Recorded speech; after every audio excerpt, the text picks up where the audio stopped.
Do you want to know the secret behind millennial home buyers and retiring wealthy? Check out Tom's take right now.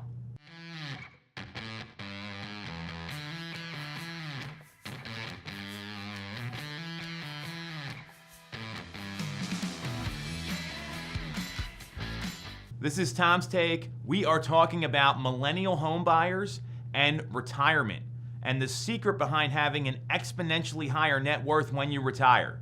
So let me throw a stat at you first, and I'll tie it all together here. This comes from a report, a video interview that Steve Harney from Keeping Current Matters recently completed, talking about the net worth of renters versus homeowners once they hit 65 years.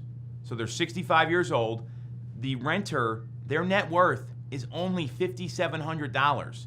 The 65-year-old person who owns a property, their net worth on average is over $300,000. So we're talking about a 50x, a little more than that, 50x difference in net worth when you rent versus when you buy a property. So that's pretty big, right? So how does this tie into millennials? So millennials right now, they have three priorities when it comes to finances, life goals. One is to save for retirement, that's number one.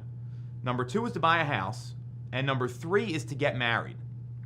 Now, a lot of the other generations, they kind of did it backwards. They got married, then they bought a house, then they saved for retirement.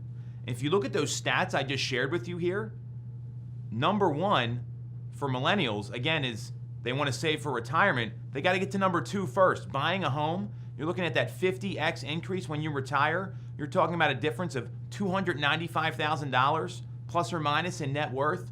Pretty dramatic. So what does this mean for buyers and sellers in the market?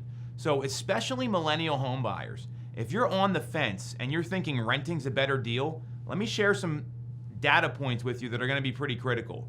A lot of the objections that millennials have is that they don't want to pay taxes, they don't want to pay insurance. Well, guess what? When you rent a home, you're paying the landlord's taxes and you're paying their insurance, and there's a profit in there if they're a good landlord, which most people are. So not only are you padding their net worth, but you're also paying the expenses you're trying to avoid for somebody else without the benefit of increasing your own net worth. Pretty critical data point here. I really want you to let that sink in, because the key to saving for retirement, obviously based on these numbers, one of the keys is buying a home. There is no question about it. There's a lot of noise about the market right now. And even earlier in the year, Freddie Mac, Fannie Mae, they're saying rates are going to be higher, they're going up, because the Fed's going to keep raising rates. And the Fed had some pretty clear language about that. Now the Fed has backed off. They're saying, well, we don't know if we're going to raise rates. So no one really knows what's going to happen here.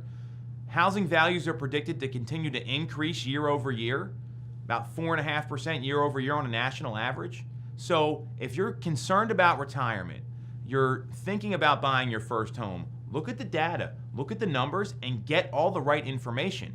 Because if you're a buyer and you're on the fence, rates will go up. These are historically low, so you're buying in with a lower monthly payment.